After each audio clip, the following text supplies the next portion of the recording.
Micah over at Big Daddy 1992, you know him, sent me this saw to work on. It's his dad's. His dad bought it at an auction. He didn't pay a whole lot for it. It runs really good, but it had problems. And Micah went online, I think on eBay, and he had to buy that to get parts, because this one, the handle was broke off. Shaped a little bit different.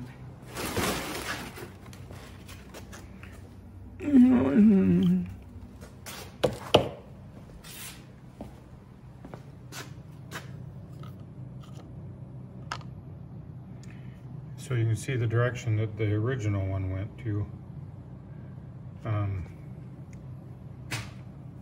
So the cover that he bought, that won't fit.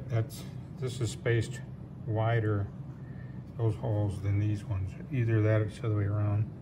I don't remember which. Anyway, had to get the handle and all of the hardware all put together, and Micah had already started doing that but fought with it. And I'll tell you what, if you don't do them very often and find out the best way and the right way to do it, it's not easy. I have taken this style apart many times, and I've always fought with them to get back together. Hang on a second here. We gotta take care of something here. Yes, sir. Okay, so that's what he wanted me to take care of. I got the saw the other day, and I wanted to start it because I couldn't remember exactly what all he told me. So when I pulled the choke out, oops, it wouldn't stay out. It was coming right back in. So I took the cover off, and something wasn't right. So I ended up having to take the carburetor off. This is one of the sorriest designs that Husqvarna has ever come up with. Oh man, not easy. See, the trigger cable runs through here, comes out through here, and then goes up to the carburetor. And it's not easy. I fought with it and fought with it and fought with it. Somebody had it apart before they bought it, before his dad purchased the saw. They had the throttle, well, the choke plate was loose and turned 90 degrees, and it wasn't doing anything. And the clip that holds the rod that holds the butterfly, anyway, the clip that holds that all together was missing. So I keep a box of carburetors, and I was able to pull a clip off one of them, and I had to kind of alter that choke plate just a little bit. Just had to grind a little bit off. Not much, just, we're talking a frog hair. And I finally got that all put together, but something wasn't right yet. Let me tell you about it. When you pulled the trigger, you could feel nothing was really happening. So I took all that apart, and you have to remove this. So there's 3 screws over here, and then this part, you can just let it kind of dangle off to the side. Well, then I'd pull the trigger and hold the carburetor with my hand. It would travel the throttle all the way. I thought, what in the world is going on? So I put it back together, then I didn't get that travel. And what I found out was I can only do this, well, let's see. Watch the cable. See how that moves? Just that little bit right there will give it more throttle. So something I don't know if it's just worn out. Springs, all the springs look good except for this one here. And if it wasn't, it's a little bent and out of shape, but if it was right, it would pull this handle that way a little bit, which would pull this that way a little bit and make the problem even worse.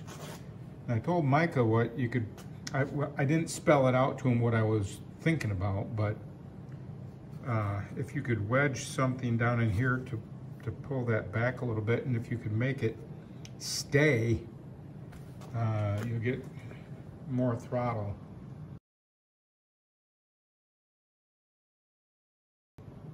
It sounds pretty good right now, and most people probably wouldn't even know that there was something wrong with it.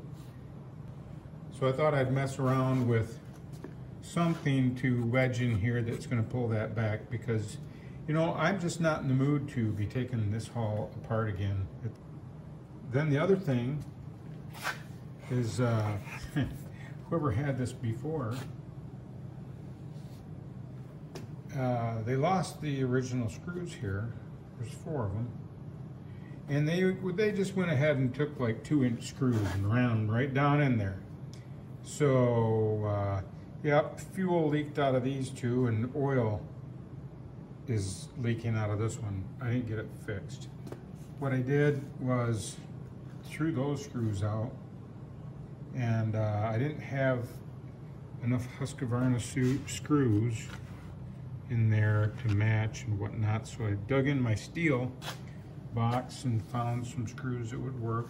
These are T27s. So I put some JB Weld down in these 3 holes. This one just goes all the way through and it's not hurting anything. So I believe I got these 2 fixed. I didn't see any fuel leaking out, but there still is a little bit of oil. I'll have to cram some more down in there. Guy needs a little syringe so you can inject the stuff down in there. That'd be really good. So,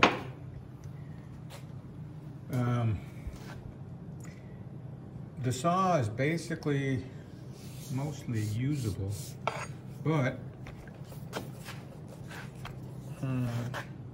get some sunlight down in there. I don't know if I can. No, it's shadowed.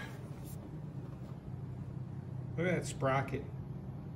That's the worst one I have ever seen in my life. This doesn't take a rim sprocket, it's a sprocket and drum all together.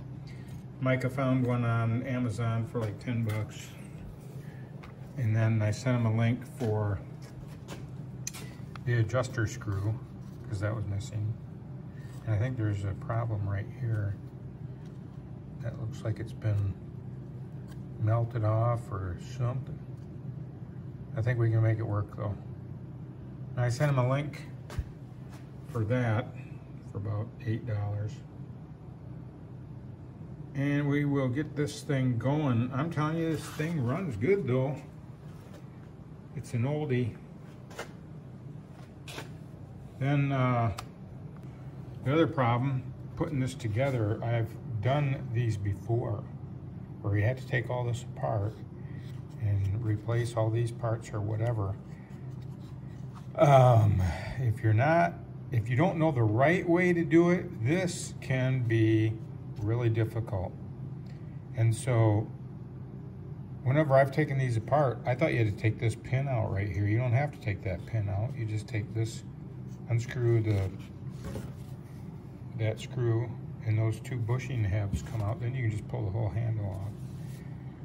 And it's not so, I mean, it's no big deal if you take that pin out, you just put it back in. But in order to disassemble this the easiest, safest way, you crank that down into the chain lock position, which will, you know, squeeze the drum, make that smaller, so that will release tension off the spring. There will still be some tension on it. Take this cover off, remove that spring, put all your good parts on there, do whatever you got to do. Now, to put things back together, that's where I fought and fought and fought.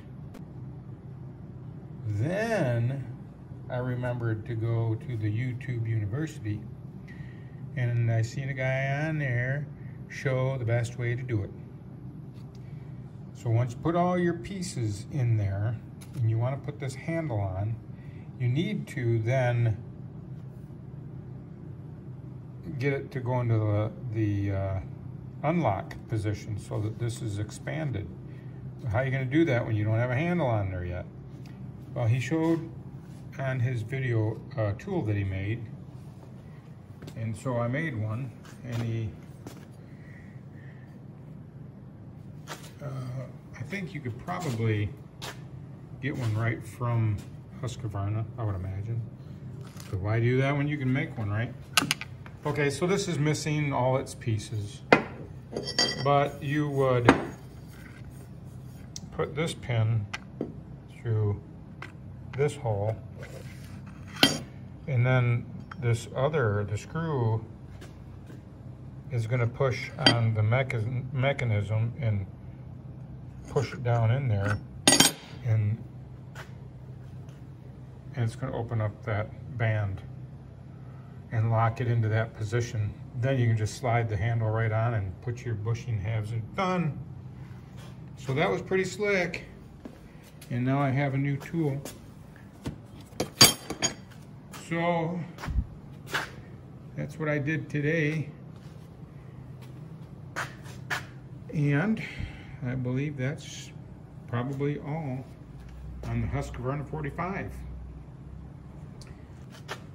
Well, I found out that this was not leaking anymore, that my fix did work.